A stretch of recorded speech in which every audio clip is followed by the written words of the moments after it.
Welcome back, tubers. If you like this type of content, please consider a like, a subscribe, and also leave a comment. Thank you. Welcome back, tubers. My name is Jeffrey, and this is my channel, Reverend Jeffrey. And here we are exploring what it takes to remodel a house that I paid $1 for. Anyway, it's a continuing saga, and well, I'll tell you what, it's a lot of work, but I'm getting it done. I haven't posted in a week and a half for several reasons. One, I want to show you I've completely moved out of my storage unit. And in the bedroom here, I've got everything from the storage unit. Plus I got my toolbox here, and I got my water tank there is a 50-gallon. Got my dryer out here, an old dresser. Everywhere I could put stuff I have. So, anyway, and then in the meantime, I've been doing electrical and plumbing. As you can see here, I've got a fault-tolerant outlet for the bathroom. As I've mentioned before, I'm going to have a linen closet over here in the corner, and then next to it I'm going to have another linen closet, but only half height. You know, you can keep your shaver or your hair dryer or hair curler or whatever on top of it, and you've got an outlet right there for it. I've decided that I didn't want it over by the sink. Speaking of the sink, I got a box made for the sink to hold it up, because it's the original sink that came out of the house. It's got good hardware on it. I had to purchase that tailpipe there for the drain. I got that all ready to go. And I got the PEX in, got the ABS in. I still got to connect it up, the ABS underneath, but the PEX is all connected. Now, I've got a couple of T's for the PEX in the floor down below. And what I'm going to do is run a couple of lines of PEX over here to the tub, and then it's going to continue over about 2 more inches and come up to the far side, which happens to be plywood. So I've got plywood for that entire wall. I'm going to put my filtering system, I'm going to mount it onto the wall. And a water pump. The water pump is, it's sitting, hang on. I got my water pump sitting here on top of the water tank. This is how I'm going to fill it right here. There's a fill tank. Here's an overflow. I've got wires. This particular tank happens to have the wires so it can measure the depth of the water. And then I've got a control panel over there in storage, over in my bedroom there, storage. Anyway, that's all going to get mounted, and then I built this wall for the refrigerator to tuck into here for the kitchen. It's 37 by 37. It'll fit most full-size refrigerators. They're all of 36, 35 and 3/4, 36. So it's barely big enough, but I ran out of room, see.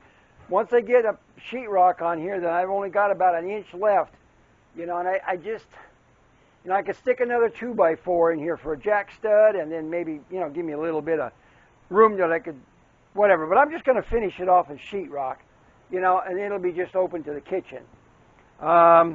Utility room, sometimes you want it to be silent, you know, when you got the washing machine or the dryer going, whatever, but it's okay. It's a small house. Anyway, I got sheetrock up, but I forgot, listen to this. Can you see that? I forgot to put my Reflectix on. It's all done in screws. That's no biggie. I'll just pop the screws out and then swing it out, and then I'll finish off in my Reflectix. And then I'll get this all covered up. I got some insulation I got to pack in there. See, I got the wire for the dryer. It's 10-3 with ground, and that only means that for some of those people that have a 4-pronged outlet for their dryer, they can put it in. I'm not using one of the wires, so I just cap it off. But I've got a 30 amp breaker in here for the dryer. And 10 gauge, that's what is required. Okay, so I'm going to go crawl underneath, and then I'm going to poke the wire up. It goes into the floor here, and then it comes underneath. I'll tack it up, and then it'll come out of the floor there and then into my outlet. And I'll trim it all up. And then I'll be ready to do insulation, Reflectix, sheetrock, all done. I put in a fault-tolerant outlet in the utility room. In case you have a water leak or anything, you just reach right over here and click. You don't have to go hunting for the breaker, which, you know, instead of throwing all, whoa, where's the breaker, where's the breaker? Anyway, you can just reach up and go click, and then you're taken care of. Everybody's safe. So, fascinating. I have been working my little buns off. Like I said, little this, little that. Baby steps. Oh, my God. Oh, this toilet's going to go away. This is the original toilet in the house, and it's a 5-gallon toilet flush. I don't like the 5-gallon ones. I happen to have, oh, where'd it go? Here it is. Oh, there's the other toilet that I got from my neighbor free of charge. But it's missing the tank top, which I can buy for 20 bucks on Amazon, whatever, it doesn't matter. It's a 5-gallon flush. I don't want 5-gallon flush. I want to go the industry standard, which is 1 1/3 gallons flush. So we're going to do that, and then it'll be a nicer looking toilet. Anyway, so it'll be nice. All the plumbing is coming together. Like I said, I've been piddling on a lot of the electrical. Okay, so light switches, all I'm doing is waiting for my 16 gauge to run up the wall, and it's going to come out, and it's going to go over here to my set of lights that I'll have in the kitchen. I started peeling down the ceiling. I pulled all the pin nails out, and I'm ready to put up a piece of sheetrock over here. It's going to be about 6 inches short, because this part of the wall right here is only 7.5 feet. And then it comes around my little artistic corner here for the kitchen, 60-degree angle right there. And also down here on the bottom, I'm going to have fun wrapping sheetrock around there, but I got to get the sheetrock on the ceiling first. And then this is only temporary. Once the ceiling sheetrock goes in, and I'll tuck this up nice and tight to it. This has got a little bit of a gap. That's okay. I can fill that with mud. It was a spare piece that I had. I just threw it up there. It was long enough. It just was like, you know, almost a 1/2 inch short. I'm not worried about that. Fill it with mud. No biggie. I didn't do it up here yet because this is gonna change. I gotta jack this wall up another inch because the living room floor kind of still slopes down a little bit. So I got to jack this up an inch. Actually, I'm going to go 1.5 inches. And then the wall's got to come up another 3/4 of an inch above that. So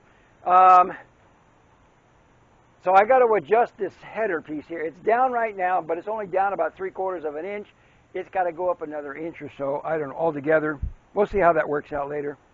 Anyway, to continue, I put all of my 5/8 strand board upstairs. I've already got 2 of them glued and screwed. I did another one day before yesterday. And then all of it's piled up there. I got 6 sheets up there. I got another 4 more sheets right there. I figured it's going to take me a minimum of 9, and then another sheet I'm going to trim to fit all around the corners, because instead of being 12 feet wide, it's 12 feet 4 inches. And then for the knee walls are about 8 inches taller than the 4 feet. So that makes it a really nice height for a knee wall. Gives me plenty of room for the eaves. I've got a couple of pieces of 1/2 inch sheetrock that I'm going to put into the eaves. You see my 4x6 that's up there? That's underneath both knee walls, and it's part of the structure that levels out the house and supports the roof rafters up there. And that, because roof rafters are all 2x4s instead of like nowadays they're 2x6s or 2x8s, whatever, you know. I've got to work with what I've got. It's been holding up for 90 years, and now I've got a brand new roof on it. It's beautiful, so that's the way it is. And my ceiling joists here in the kitchen are all 2x4s as well. So, which is below code for a floor. But again, the code does not specify gluing and screwing. So what I do is I take deck screws. They're inch and 3/4 deck screws. What I do is I clean off, I scrub the top of those 2x4s, and then when I'm ready for a full sheet, I get it measured so that it lands in the middle of a 2x4, and then I glue it. I run a bead of glue all the way down, both boards, all the boards. Then I lay it down, rough side down, smooth side up, and then get it all into place, tucked in, make it nice and tight, and then I use my deck screws to screw it down. Well, I'll tell you what, that makes for a nice multiple I-beam structure.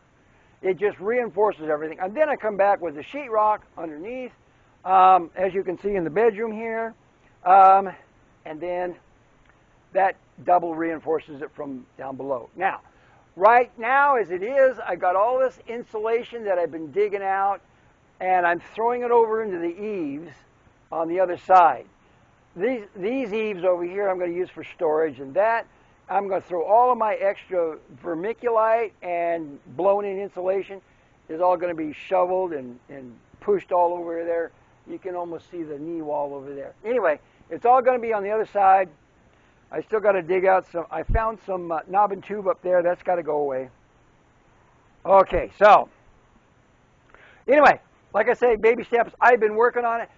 Again, I want to start stripping this ceiling for the kitchen. Start working on that. But I got so much junk in the way.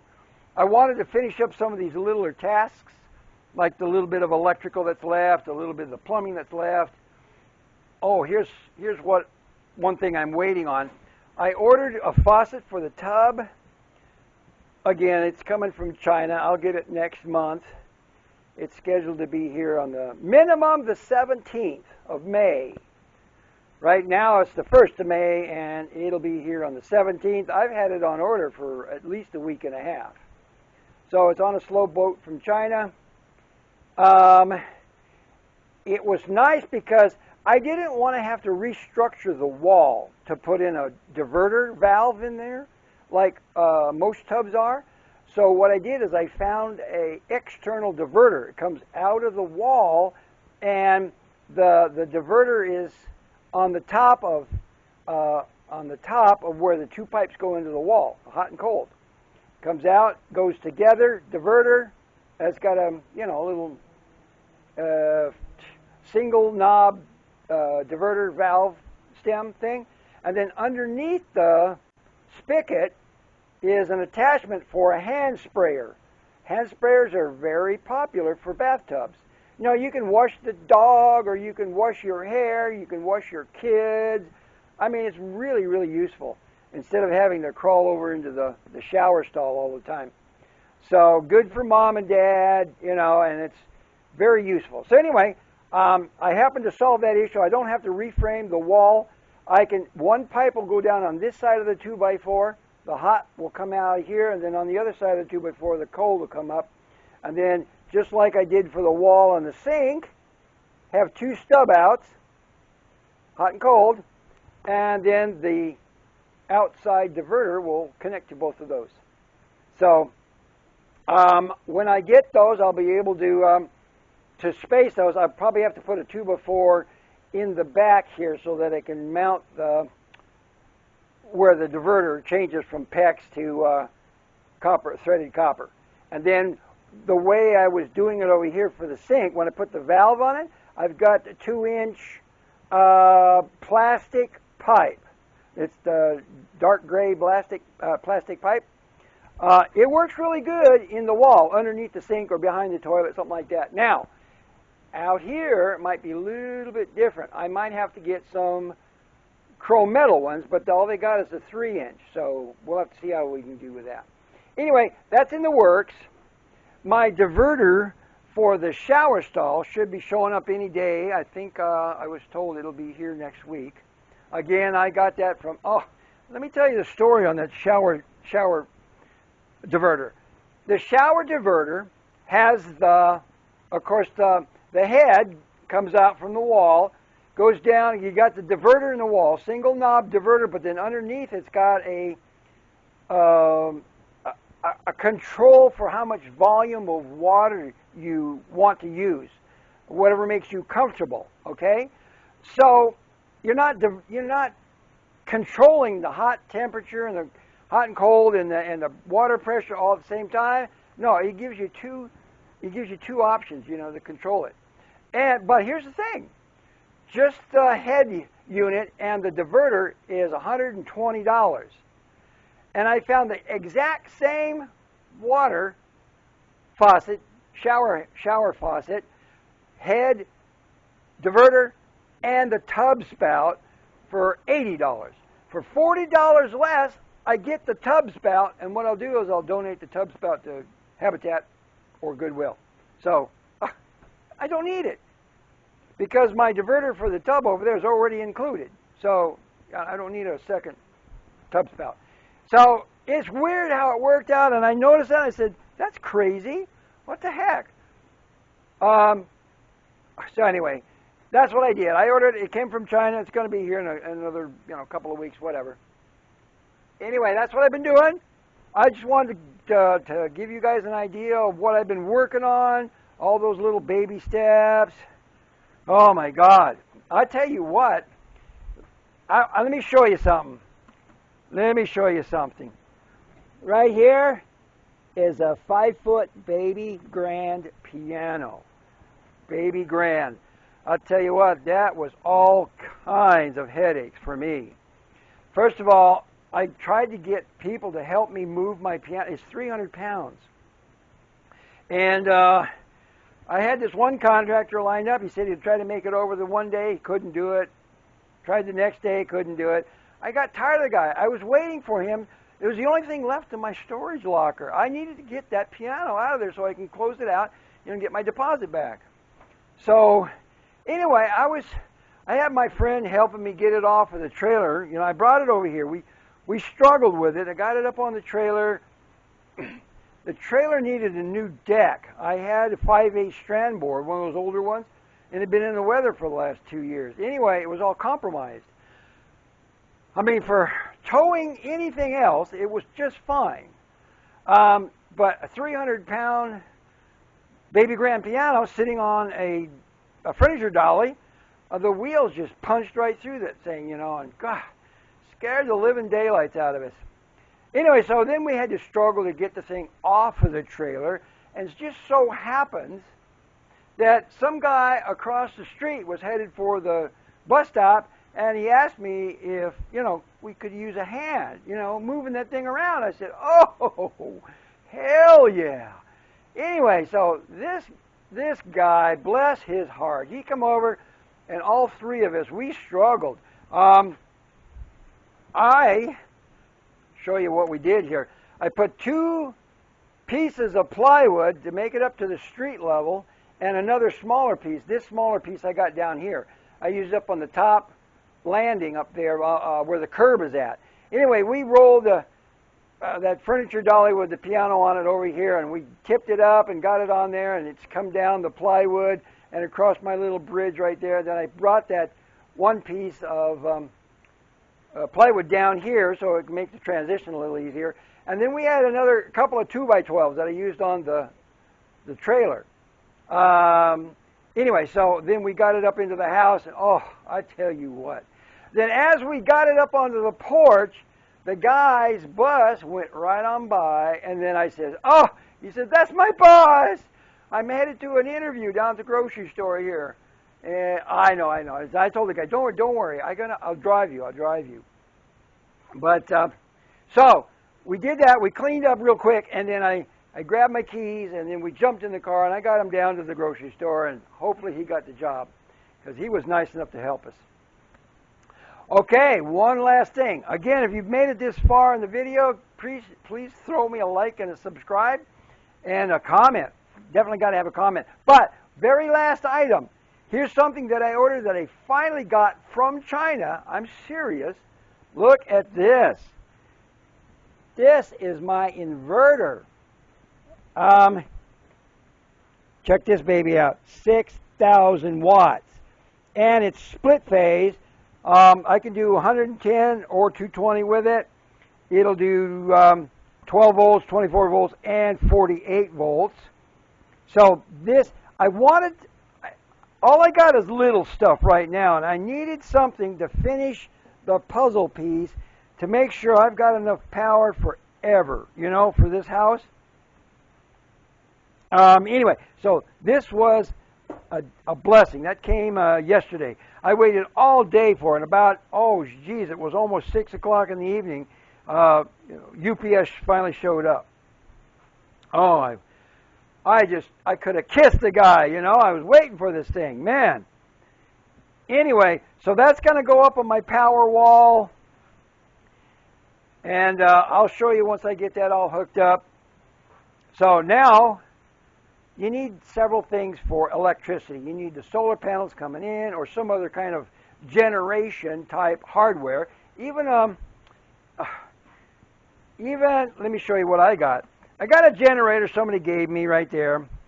It's 2,000 watts, but it's never been started since I've owned it. I've owned it for, almost 3 years now. And it's never been started. So, I got to go through it. I got to clean the carburetor out and see if I can get that thing to work for me. I was going to use it up on the roof, for the roof. I got a couple more rows of shingles to put on the roof. I'll show you that in another video. But as I found out, my little 300-watt inverter that I've got from my 40-volt battery, that works perfectly fine with my air compressor for, you know, doing the nail gun, you know, up on the roof. So I'm happy with that. Anyway, really, really happy with things that have been happening. It's all coming together every day. Here's what I've been kind of doing. Remember I had the wall all tore apart here to get the wires for the light switches?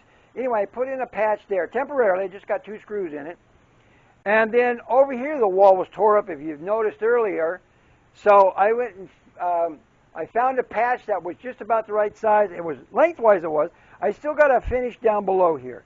But I got to move all this stuff and do that. So I've been piecing the sheetrock back together because I'm expecting an appraiser to come by here next month or something like that, and hopefully I'll be able to get a mortgage for this place.